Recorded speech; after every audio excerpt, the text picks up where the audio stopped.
Ok, pessoal, tá-se bem, tá-se bem. What up, what up, what up? Davi Ju na casa. Bom Mambo Records está na casa. Ah, Sejam bem-vindos mais uma vez ao nosso canal, ou à nossa rubrica Cavando Mambos. Hoje nós vamos cavar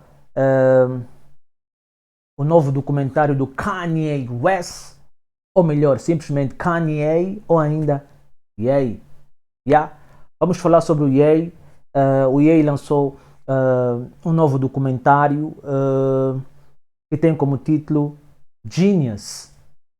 Genius é um documentário que vai ter 3 episódios e cada episódio vai ser lançado semanalmente. Portanto, vão ser 3 semanas consecutivas onde nós vamos ter acesso a um episódio deste documentário interessante. O primeiro episódio já foi lançado, já foi publicado na Netflix. Este episódio tem como título Vision. Portanto, é um documentário super interessante que começou a ser gravado há mais de 20 anos, portanto, pelo Curry. Curry é um amigo do Kanye, de Chicago, que era apresentador de um programa de televisão que é o Zero TV, e que depois ele viu que o Kanye tinha uma estrela e então decidiu começar a filmar a trajetória do Kanye. O documentário começa mostrando algumas imagens do Kanye ainda em Chicago, antes dele ir para Nova York, né? Portanto, ele já era um produtor local já conhecido lá a nível do Chicago, tendo trabalhado com vários grupos a nível local e também já com alguns artistas fora de Chicago, que era o caso do Maze, Jermaine Dupri, ou melhor, JD. Portanto, ele já tinha uma certa notoriedade a nível de Chicago, mas só que ele queria mais, o Kanye queria mais e teve que se mudar para a cidade das oportunidades, né? Aquela cidade que a Alicia aqui se chama de New York. Ok, Alicia Keys, thank you. Yeah. Então, ele muda-se para Chicago, ou melhor, muda-se para Nova York para ver se consegue ascender mais como artista e principalmente como rapper, porque ele sempre teve o sonho de ser rapper, do tipo, ele só começou a fazer beats porque tinha dificuldade em conseguir produtores, então ele próprio começou a fazer os seus próprios beats e começou a cantar nos seus beats. Portanto, ele já tinha uma certa notoriedade como produtor, mas ele queria aparecer também como rapper e muda-se para Nova York. Em Nova York ele teve a chance de se conectar com a Rockefeller, na altura a produtora do Jay-Z, Damon Dash, Memphis Bleek e outros artistas. Então ele lá tornou-se um dos produtores de elite da Rockefeller, era ele e o Just Blaze, né? E pronto, produziu metade do álbum do Jay-Z, Blueprint, que foi um álbum que tocou muito, e as músicas que ele produziu tiveram muito sucesso, que é o caso do H to the ISO, V to the IZ. Estão vendo, né? Yeah. Então ele já tinha uma certa notoriedade como produtor. Em Nova York também ganhou grande destaque depois de produzir esse álbum do Kanye. O documentário vai mostrando a luta do Kanye em tentar se impor também como rapper. Portanto, alguns AR de algumas produtoras viam no Kanye alguma potencialidade, mas só que os donos das produtoras não viam isso, que era o caso da Atlantics, a própria Rockefeller. Tipo, via mais o Kanye como producer do que como rapper. A Rawkus também, que era a produtora onde estava na altura o Mos Def, Talib Kweli. Também viam o Kanye. Portanto, o Talib e o Mos Def já viam que ele tinha muita potencialidade. E um nigga chamado 3H, né? Já vi que era o AR da Rawkus. Eles já viam nele uma certa potencialidade, mas tentaram levar a informação para a diretoria da produtora, mas infelizmente não foi aceito. Então o documentário bem interessante vai contando a história do Kanye antes dele aparecer como rapper. E eu vou apresentar para vocês tipo algumas partes neste documentário que me tocaram muito, né, que me deixaram mesmo tipo wow, damn. Não é fácil. E às vezes a pessoa tenta se rever também. Para um gajo como é rapper, né? E tá nessa luta independente, não sei o que você vê, Phonics, não. Nigga foi bem persistente e ele acreditou muito nele, estão a ver? Yeah, e uma das primeiras coisas que que me chamou a atenção logo no princípio foi quando ele apresentou a sua música, quando ele apresentou a sua música na Rockefeller. Portanto, ele foi ter com algumas assistentes da Rockefeller, que é assistente de marketing e assistente executiva da Rockefeller, e vai apresentar a sua música, né? Como vocês veem na imagem, na imagem ele vai apresentar a música nas assistentes da Rockefeller, assistente executiva, que é essa que está na imagem, e também tem a outra parte da assistente de marketing. Então, do tipo, nigga chega, põe a música no play e vai cantando para elas, e elas vão simplesmente desdenhando, estás a ver? Do tipo, não dão a mínima pro nigga, e depois ele fica bem triste. E eu vi mesmo aquele mambo, e depois ele estava a cantar para eles o All Falls Down, que depois se tornou um dos maiores hits do Kanye. Ele estava a apresentar para eles essa música e eles simplesmente estavam a desdenhar o som, o hit, bro. Estás a ver? Do tipo, há vezes que tu como artista tens que acreditar mais em ti, estás a ver? Porque as pessoas não vão ver a tua visão, não vão acreditar no teu sonho, vão querer te botar para baixo, estás a ver? E aí foi o que aconteceu com Kanye nessa cena, do tipo, as assistentes executivas ouviam a música, depois não ligavam mais para ele, ficavam distraídas a fazer outras coisas. Depois ele próprio viu que não estava a ser levado a sério, desligou o rádio, pegou no CD e basou. E foi triste, mas essa cena me tocou bué ouvir na Phonics. Tipo, bué de artistas passam por isso, estás a ver? Bué de artistas passam por isso. Imagina se o Kanye tivesse desistido, nós não teríamos ouvido essa música, All Falls Down, não seria um dos maiores hits do Kanye, estás a ver? Então, os artistas devem mesmo acreditar mais nas suas cenas e correr atrás, estás a ver? Tipo, assim como fez o Kanye, estás a ver? E depois tem uma outra parte que também achei bem interessante. O Kanye estava na Baseline Records, né? Estava num dos estúdios onde a Rockefeller grava, não sei o quê, e ele vai conversando com Memphis Bleek. Memphis Bleek já era um rapper assinado da Rockefeller na altura, estás a ver? E o Memphis Bleek também é um dos niggas que já acreditava nele, dizia, não, você tem um bom de potencial como rapper, você vai ser grande, vai ser um dos melhores. E quando isso acontecer, muita gente vai te odiar, e isso é normal, porque as pessoas só odeiam os melhores, estás a ver? E tu quando olhas pro Kanye hoje, realmente ele é um gajo que recebe bué de ódio também de muita gente, embora ele também seja problemático, né? Não vamos esquecer esse lado dele. Tem um ego muito acima da média, é verdade. Mas também, às vezes, depois de eu ver esse documentário, um gajo começa a entender, não, o ego dele também tem a ver com as dificuldades que ele passou para poder estar onde ele está hoje, estás a ver? Então o Memphis Bleek já via nele um grande artista, um grande rapper, e deu-lhe essa dica, no futuro você vai ser muito grande e um dia as pessoas vão te odiar por isso.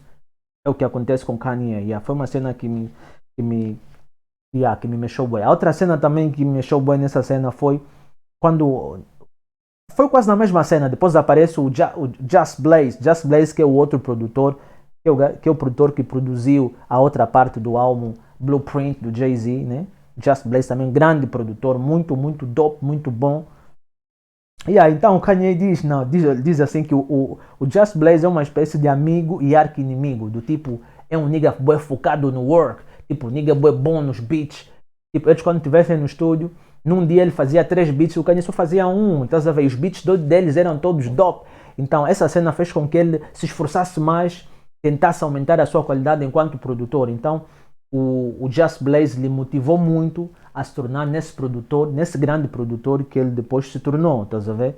Então, quer dizer que havia uma espécie de competição saudável entre eles que fez com que o Kanye melhorasse muito a sua performance enquanto produtor.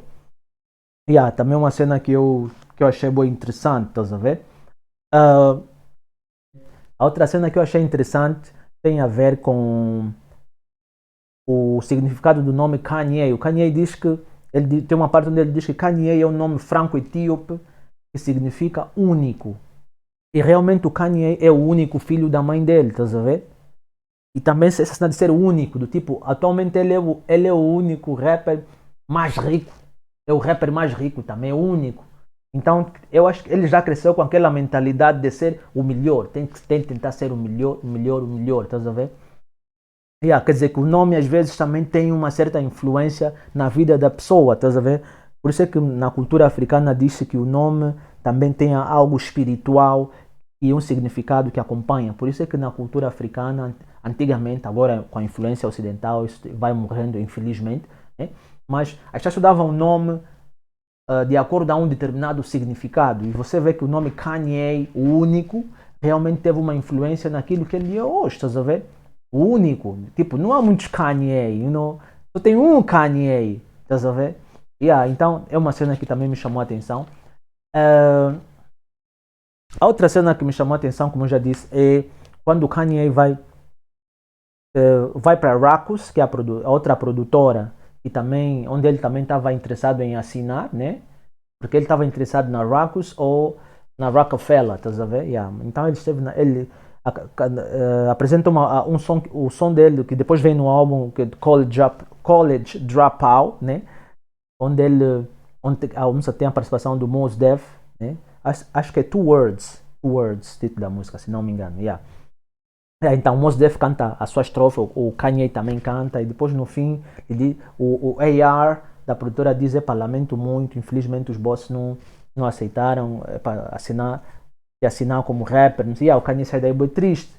E só tinha já uma única alternativa, do tipo, era só já uma Rockefeller, ou a Rockefeller ou nada, porque a Rockefeller era uma das maiores produtoras na altura. Tava lá o Jay-Z já era um dos rappers de maior destaque no game, já, e Blueprint, sabem que Blueprint é um disco que bateu bué, estás a ver? E ele já tinha outros álbuns já que também já tinham arrebentado com o mundo do hip-hop nos Estados Unidos, estás a ver? Então ele queria estar lá na Rockefeller, e tem uma parte que ele diz que Jay-Z é uma espécie de mogul, quer dizer, ele é tão grande que estar abaixo dele ou na sombra dele, a pessoa não é impedida de crescer, de se tornar grande também. Então ele não tinha medo de estar abaixo do Jay-Z, porque ele sabia que mesmo estando abaixo do Jay-Z ele também seria grande, estás a ver? Então ele queria assinar também pela Rockefeller, estás a ver? Depois tem uma parte do monólogo onde ele está no carro, onde ele vai falando tipo dos niggas que alguns sentem-se mal com ele ou andam chateados com ele porque ele não dá beats de favor, estás a ver? Mas tipo é o trabalho dele, ele não pode ceder os mambos dele assim de favor, estás a ver?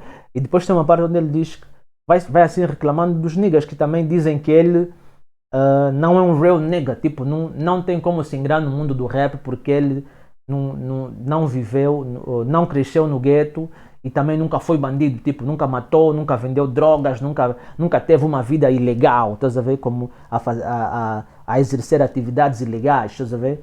Então ele depois vai dizer, não, eu sou artista, eu sou um contador de histórias, eu sou artista e eu vou provar para essas pessoas que com a minha arte eu vou longe, estás a ver? Tipo, eles não podem me dizer que eu não posso. Aliás, sempre que as pessoas dizem que ele não pode, ele usa aquilo como uma gasolina para a sua motivação, estás a ver? Aquilo o ajuda a tornar-se melhor, a tentar mesmo fazer com que as coisas aconteçam, estão a ver? É uma cena que eu gostei muito, do tipo, e tu quando vês a trajetória do Kanye, tu vês que realmente muita gente o chama de gangster rap killer, porque ele tipo matou o gangster rap, estás a ver? Quando teve aquela disputa com 50 Cent, etc. Então essa parte também me tocou muito. E depois tem a parte da entrevista na MTV, ele faz uma entrevista na MTV num programa You Hear It First, né? Onde ele vai falando, também fala disso, das pessoas duvidarem dele, porque ele vem dos subúrbios, não vem do gueto, não sei o quê. Então é a partir dessa entrevista que o Damon Dash fica interessado por ele e depois assina e ele consegue assinar pela Rackus.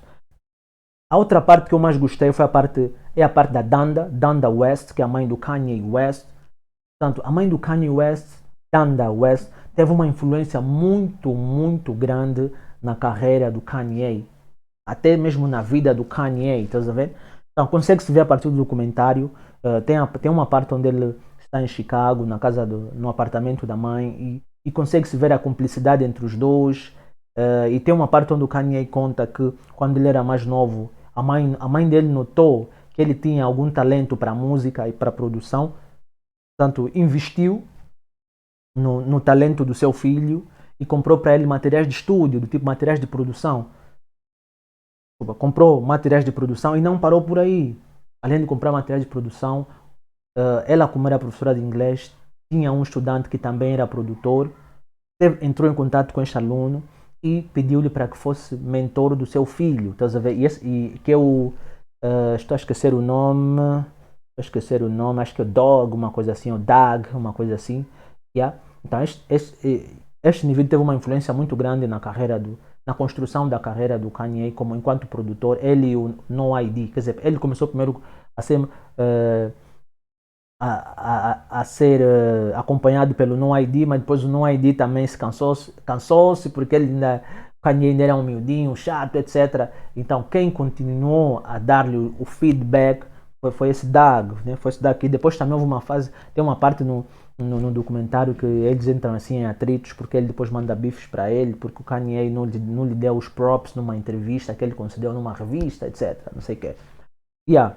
Então, a mãe do Kanye teve uma influência muito grande na carreira dele, criou links com os produtores e depois tem uma parte onde ela vai cantando assim umas rimas do Kanye quando ele era criança, estás a ver que o Kanye já nem se lembrava, yeah. Ela vai cantando, o Kanye também vai acompanhando e consegue-se ver a forma como ela cantava as rimas do filho dela, ela cantava com entusiasmo, estás a ver? Então, ela transmitia para ele aquela confiança e acreditava nele que ele poderia ir muito distante, poderia ir muito longe, estás a ver? E esta confiança que a Donda West depositou ao Kanye West fez com que ele se tornasse nessa pessoa tão confiante que, apesar dos obstáculos que eram tantos que apareciam para ver se ele se desviasse dos seus sonhos, ele conseguiu superar, estás a ver? Porque ele tinha um foco muito grande e uma confiança em si também muito grande, estás a ver? Então, a melhor parte para mim deste documentário é mesmo a parte em que o Kanye fica a conversar com a mãe, etc. E a mãe vai lhe dando alguns conselhos sobre a vida, não sei o que. Curtam o documentário, é uma cena bué dope, recomendo mesmo. Muito interessante. Para quem gosta do Kanye, acompanha a cena dele, eu acho vai sentir muito quando tiver a assistir isso, tá vendo? Então, pessoal, chegamos ao fim.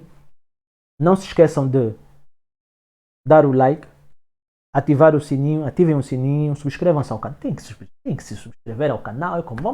Vamos fazer crescer o nosso canal, ok? Vamos fazer crescer o nosso canal. O canal é Daveju TV.